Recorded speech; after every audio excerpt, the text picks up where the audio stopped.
Hello friends, welcome to previous notes again.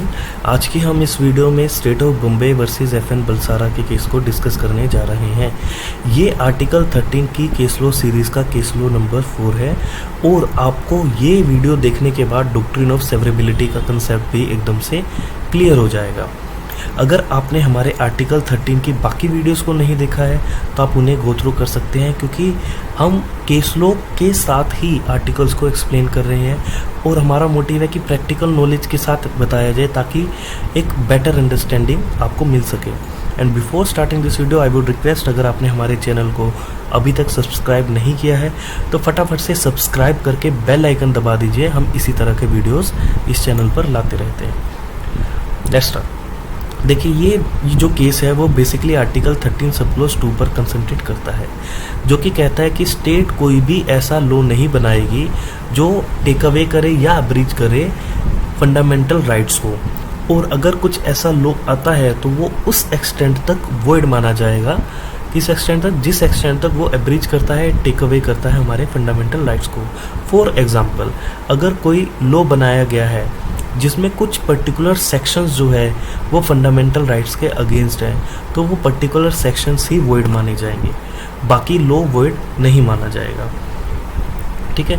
और अब इस केस के फैक्ट्स के ऊपर आते हैं। देखिए, इस केस में वैलिडिटी को चैलेंज किया गया। किसकी वैलिडिटी को? बॉम्बे प्रोहिबिशन एक्ट की वैलिडिटी को, जो 1949 में आया था। इसमें क्या हुआ था बेसिकली कि जो भी अल्कोहल है उसकी manufacture, trade, transport and possession of liquor जो है उस पर रेस्ट्रिक्शंस लगाई गई थी, और ये section 12 of this particular act में डिफाइन किया गया था कि कोई भी पर्सन जो है ना तो मैन्युफैक्चर करेगा, ना ट्रेड करेगा, ना ट्रांसपोर्ट करेगा, ना ही पोजेस करेगा किसी भी तरह की liquor with in a state. और लिकर की डेफिनेशन को बहुत ही वाइडली तौर पे यहाँ पर बताया गया था। ये अब क्या हुआ था, अब डिफरेंट क्वेश्चन आए थे। क्या क्वेश्चन आए थे कि जो ये बॉम्बे प्रोहिबिशन एक्ट जो है, क्या ये कॉन्स्टिट्यूशनल वैलिडिटी के ऊपर रखता है या नहीं, यानी कि बेसिकली ये क्या है, कॉन्स्टिट्यूशनल तौर पे वैलिड है या नहीं है। दूसरा कि पहला तो ये था कि स्टेट के पास, दूसरा क्वेश्चन ये था कि क्या स्टेट के पास पावर भी है कि वो प्रोहिबिट कर सकता है, रिस्ट्रिक्शन लगा सकता है या नहीं लगा सकता। और तीसरा क्वेश्चन था कि ये जो है ये आर्टिकल 19 सब क्लॉज 1D को वायलेट करता है, जो कि क्या कहते हैं, right to move freely throughout the territory of India. यानी कि अगर कोई पर्सन को राइट है कि वो फ्रीली मूव कर सकता है तो ये रिस्ट्रिक्शन नहीं होनी चाहिए। और दूसरा क्या राइट वायलेट करता है, ये आर्टिकल 19 सब क्लॉज 1G को भी वायलेट करता है। क्यों? क्योंकि वो हमें राइट देता है, right to practise any profession और to carry out any occupation, trade और बिजनेस। यानी कि अगर कोई अल्कोहल के ऊपर कोई बिजनेस करता है या कोई केमिकल बनाता है, कोई मेडिसिन बनाता है, तो वो उसका एक राइट है इस तरह के बिजनेस को करने का। तो ये सब जो है वो क्वेश्चंस अराइज हुए थे। अब जजमेंट पर आते हैं। जजमेंट में क्या हुआ कि कोर्ट ने, सबसे पहले मैं आपको थोड़ा सा और बैकग्राउंड बताता हूँ कि पहले ये मामला गया था हाई कोर्ट में, और हाई कोर्ट के फैसले के बाद दोनों FN बलसारा भी और स्टेट ऑफ बॉम्बे भी सुप्रीम कोर्ट गए थे। अब सुप्रीम कोर्ट ने पिथ एंड सब्सटेंस प्रिंसिपल का यूज़ किया था कि क्या मोटिव था, और उसके मद्देनज़र ही उन्होंने इसका डिसीज़न दिया था। सबसे पहले कोर्ट ने ये क्लियर किया कि स्टेट गवर्नमेंट के पास अथॉरिटी है, बिल्कुल अथॉरिटी है, वो इन चीज़ों पर कानून बना सकता है और प्रोहिबिट कर सकता है सेल को और कंजप्शन ऑफ अल्कोहल को विद इन इट्स टेरिटरी।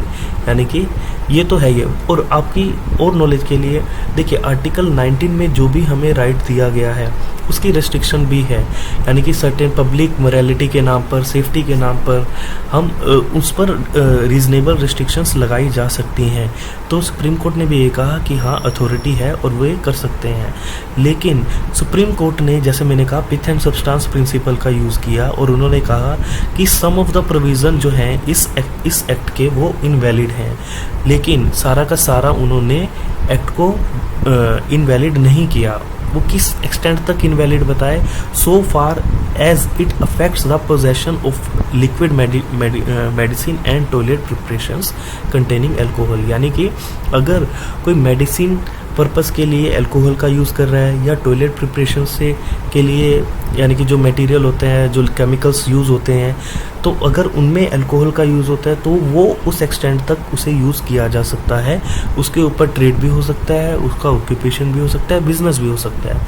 लेकिन जो बाकी रेस्ट्रिक्शंस लगाई गई थी बॉम्बे ने, इस एक्ट के, स्टेट ऑफ बॉम्बे ने, तो वो वैलिड करार दी गई थी, ये जजमेंट था। और यही हमारा डॉक्ट्रिन ऑफ सेवरेबिलिटी है, यानी कि जो सेक्शंस जो हैं किसी पर्टिकुलर एक्ट के, वो फंडामेंटल राइट्स के साथ मेल खाते हैं, वो तो वैलिड होंगे, और जो सेक्शन जो है फंडामेंटल राइट्स के साथ मेल नहीं खाते, वो वॉयलेट करते हैं फंडामेंटल राइट्स को, या फंडामेंटल राइट्स को अब्रीच करते हैं, हमारे कुछ राइट्स लेते हैं, तो वो इनवैलिड माने जाएंगे। यानी कि जो तो किसी भी पर्टिकुलर एक्ट के सेक्शंस वैलिड हुए फंडामेंटल राइट्स के साथ, ठीक बैठ रहे हैं फंडामेंटल राइट्स के साथ, वो ओके हैं। जो नहीं बैठ रहे हैं वो ओके नहीं है। और यही डॉक्ट्रिन ऑफ सेवरेबिलिटी है, यानी कि हमें वो सेक्शंस किसी पर्टिकुलर एक्ट के सेपरेट करने हैं जो फंडामेंटल राइट्स के साथ मेल खाते हैं, और वो सेपरेट कर देने हैं, उन्हें इनवैलिड कर देना है जो मेल नहीं खाते। पूरा का पूरा एक्ट इनवैलिड नहीं करार दिया जाएगा। एंड फॉर योर इंफॉर्मेशन, अगर किसी पर्टिकुलर एक्ट में ऐसा है कि उसके मेन सेक्शन को ही अगर हम इनवैलिड करार देते हैं तो उस पूरे एक्ट की कोई मान्यता ही नहीं रहती, तो फिर वो पूरा का पूरा एक्ट ही इनवैलिड माना जाएगा। ठीक है, अब आपको कुछ इंटरेस्टिंग फैक्ट्स बताता हूँ कि इंडिया में कौन कौन सी ड्राई स्टेट्स हैं, यानी कि जहाँ पर अल्कोहल को बैन किया गया है। वो है बिहार, गुजरात, मिजोरम, नागालैंड, जहाँ पे प्रोहिबिशन है। और ये जो है ये आर्टिकल 47 ऑफ इंडियन कॉन्स्टिट्यूशन में भी कहा गया है कि एक्सेप्ट फॉर मेडिसिन पर्पस, ये जितने भी इंटॉक्सिकेटिंग ड्रिंक्स हैं उनको प्रोहिबिट करना है। ये स्टेट की एक तरह से लक्ष्य डिफाइन किया गया है कि उनको इस पर काम करना है। ये आर्टिकल कौन सा है? आर्टिकल 47। और एक इंटरेस्टिंग फैक्ट आपको बताता हूँ, Gujarat is the only state जहाँ पर डेथ पेनल्टी भी है अगर कोई मैन्युफैक्चर करता है या सेल करता है होममेड लिकर को।